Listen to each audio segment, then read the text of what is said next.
এই মুহূর্তে foreign service একাডেমিতে রয়েছেন সহকর্মী মাহতাব মিনহাজ। সরাসরি চলে যাচ্ছি তার কাছে। মিনহাজ, ঐকমত্য কমিশনের সাথে রাজনৈতিক দলগুলোর বৈঠক সম্পর্কে কি জানতে পেরেছেন, বিস্তারিত জানান।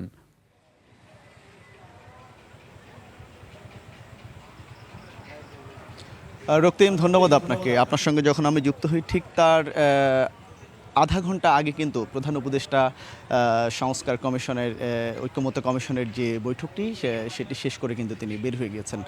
ওয়ালটন আবারও মিলিয়নিয়ার অফারে ওয়ালটন ফ্রিজ কিনে আপনিও হয়ে যেতে পারেন মিলিয়নিয়ার।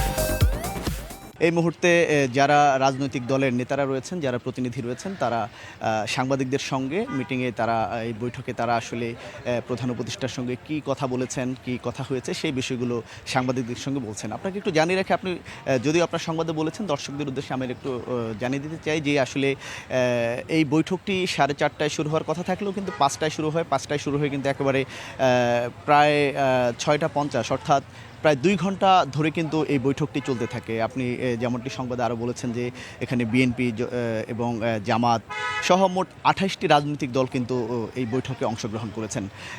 বিএনপিতে যে ছিলেন সালাউদ্দিন আহমেদ সহ তিনজনের একটি প্রতিনিধি দল ছিলেন এবং জামায়াতের নায়েবে আমির ডক্টর আব্দুল্লাহ মোহাম্মদ তাহের সহ এনসিপির নাহিদ ইসলাম সহ এবং আরও বিভিন্ন রাজনৈতিক দলগুলোর যে প্রতিনিধিরা আছেন তারা কিন্তু এই বৈঠকটিতে অংশগ্রহণ করেছেন। এই বৈঠকটির মধ্য দিয়ে কিন্তু ঐকমত্য কমিশনের যে রাজনৈতিক দলগুলোর সঙ্গে দ্বিতীয়বারের মতো সংবিধানের যে গুরুত্বপূর্ণ বিষয়গুলোতে এর আগে অর্থাৎ প্রথমবার যে বিষয়গুলোতে ঐকমত্য হতে পারেনি প্রত্যেকটি রাজনৈতিক দল, এই বৈঠকের মধ্য দিয়ে ডক্টর মোহাম্মদ ইউনূস অর্থাৎ প্রধান উপদেষ্টা সে দ্বিতীয় বৈঠকটির উদ্বোধন করে দিয়েছেন এই বৈঠকের শুরুতেই।